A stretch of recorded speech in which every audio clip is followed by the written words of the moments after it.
When Patty and Mike Hensel walked into the delivery room of a Minnesota hospital in March 1990, they expected to meet their baby. Every ultrasound, every checkup had suggested one healthy child. But when the moment came, the room fell silent. The doctors, nurses, and the new parents themselves all struggled to comprehend what they were seeing.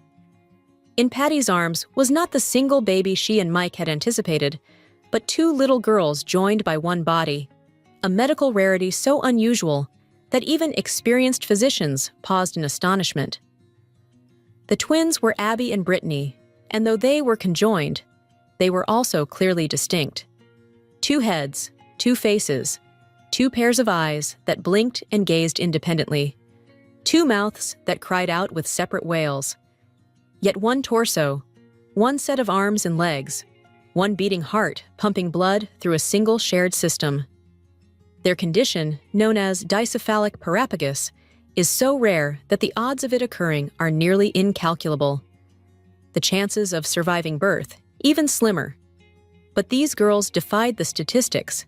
They were alive, they were strong, and from that moment forward, they would redefine what it means to share a life. The shock of their birth was quickly followed by clarity. Patty, a nurse herself, understood at once the gravity of the situation. Conjoined twins often do not survive, but Abby and Brittany were breathing steadily, pink and alert. For the Hensels, there was no hesitation, no wavering. Whatever challenges awaited, they would be faced as a family. Doctors informed them that the girls shared vital organs below the waist, making surgical separation not only risky, but almost certainly fatal to one or both. An additional complication presented itself. The twins had been born with a third arm, situated awkwardly between their necks. It was non-functional, but it contained its own shoulder blade. After deliberation, surgeons decided to remove it, leaving behind only a small remnant of bone as a reminder of what once was. From that point on, the reality of Abby and Brittany's lives began to take shape. Abby controlled the right side of their body, Brittany the left, and each girl felt only her respective half. Abby's hand would grasp, but unless Brittany instinctively supported the movement, the action would falter. Brittany's leg could step, but without Abby's coordination, walking was impossible. It was a duet that demanded perfection, a negotiation between two minds inhabiting one frame. Where most children learn to crawl and toddle almost by instinct, the twins had to consciously coordinate every motion, falling often, trying again, and mastering together what others accomplish alone. Their parents quickly realized that their daughters were not fragile, but determined. They learned to walk, to run, to swim, to ride bicycles. Even more extraordinary, they began to show personalities as distinct as any pair of sisters. Abby, taller by a few inches, was pragmatic and direct, often inclined to take charge. Brittany, shorter and more light-hearted, preferred to joke and ease tension. These differences in temperament mirrored their physical disparities. Abby's body ran warmer. She was prone to overheating in summer, while Brittany might remain comfortable. Abby experienced sensations on her side of their torso, Brittany on hers, with only a small overlap in the center. Pain, temperature, touch, each belonged to the twin who controlled that half of their body. As word of their condition spread, fascination grew. In 1996, when Abby and Brittany were 6 years old, they appeared on the Oprah Winfrey Show, and the audience was captivated. Two bright-eyed girls sat before the cameras, answering questions with charm. Abby spoke with thoughtfulness, Brittany with a hint of mischief.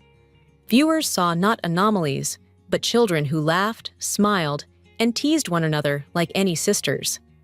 The twins later appeared on the cover of Life magazine, cementing their place in public consciousness.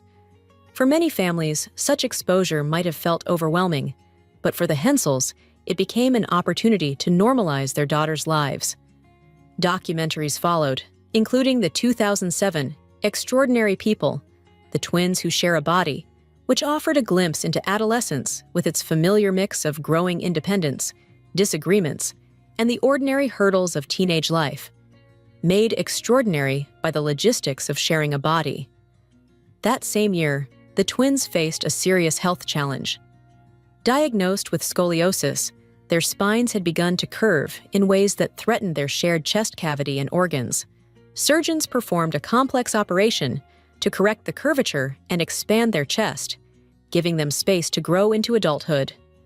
Recovery was long, but the twins persevered, emerging once again with resilience that impressed even their doctors. By the time they graduated from high school in 2008, Abby and Brittany had long since proven their determination. Next came college, and with it, the question of what careers they might pursue. Both loved learning, though their interests diverged, Abby gravitating toward math and science, Brittany toward language arts. Ultimately, they chose to study education together at Bethel University in Minnesota, recognizing that teaching offered them a chance not only to build careers, but to impact lives in a way that suited them both. In 2012, they walked across the stage, two heads held high on one body, to receive their Bachelor of Arts degrees in education. The applause that filled the auditorium was not just for their accomplishment, but for the years of discipline and teamwork that had made it possible. That same year, they allowed cameras into their lives once more with the TLC series Abby and Brittany. Over 8 episodes, viewers saw the twins travel through Europe, prepare for their teaching careers, and navigate the daily complexities of adulthood. Scenes of them behind the wheel of a car, with Abby working the pedals and gear shift while Brittany managed turn signals and lights, astonished audiences who realized just how seamless their coordination had become.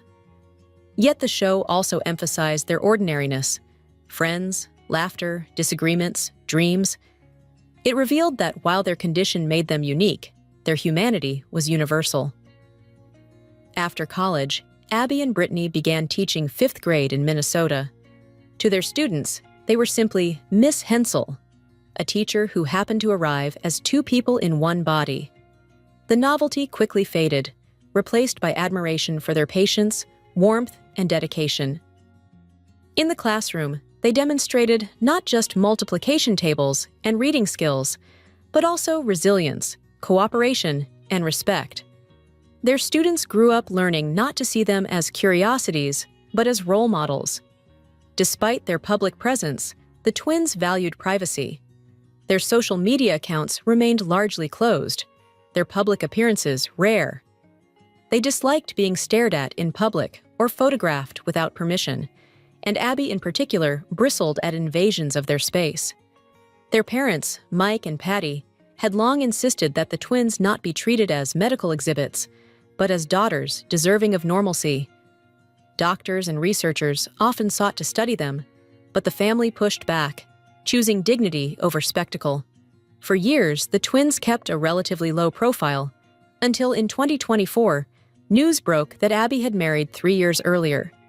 In 2021, in a private ceremony, she wed Josh Bowling, a nurse and decorated Army veteran. The revelation stunned the public, sparking endless questions about how marriage could work for conjoined twins.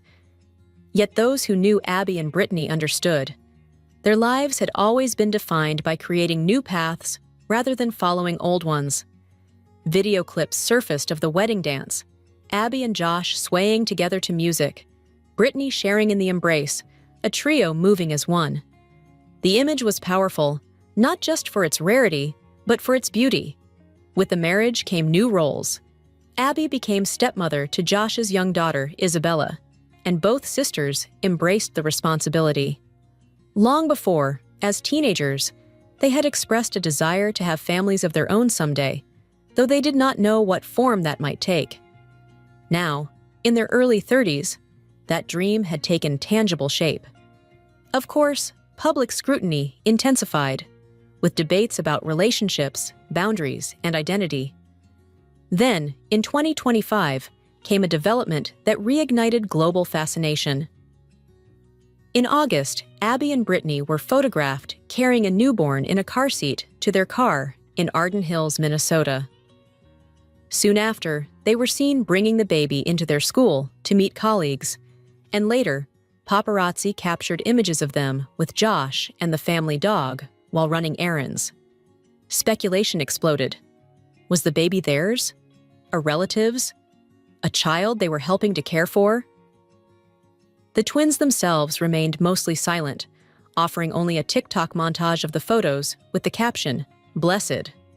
Hashtags like sisterhood and respect accompanied the post, a gentle reminder that their lives, though extraordinary, remained theirs to define. Whether the child is their biological baby, adopted, or otherwise part of their family, the message was clear. Abby and Brittany were continuing to expand their lives in ways that no outsider could have predicted. Teachers, sisters, wife, stepmother, and perhaps now mothers, they embodied roles layered with complexity, but grounded in the simplest of truths: love, commitment, and the refusal to be confined by limitation.